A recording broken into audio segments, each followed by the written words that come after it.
35,000ची लाच घेताना भूमी अभिलेख कार्यालय त्र्यंबक येथील प्रभारी भूकरमापक उपाधीक्षक सचिन भाऊसाहेब काठे लाचलुचपत विभागाच्या जाळ्यात।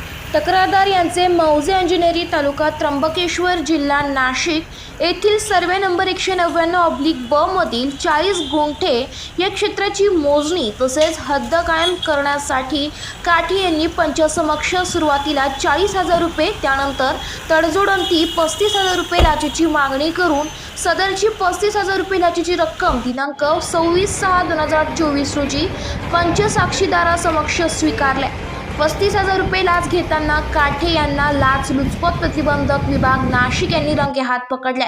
मुंबई नाका पोलीस स्टेशन येथे त्यांच्या विरुद्ध गुन्हा दाखल करण्यात आला।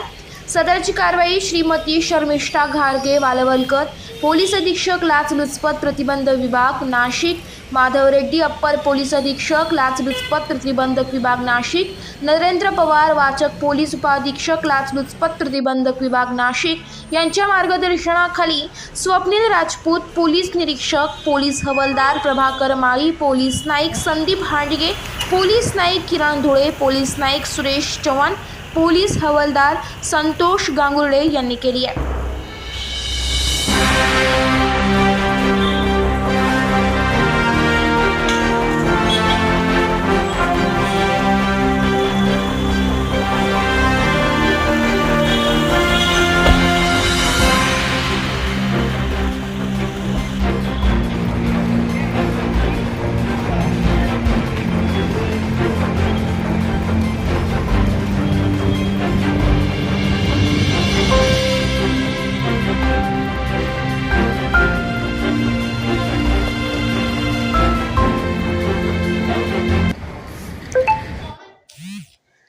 लोक राजकारण न्यूजसाठी SK पटेल, नाशिक।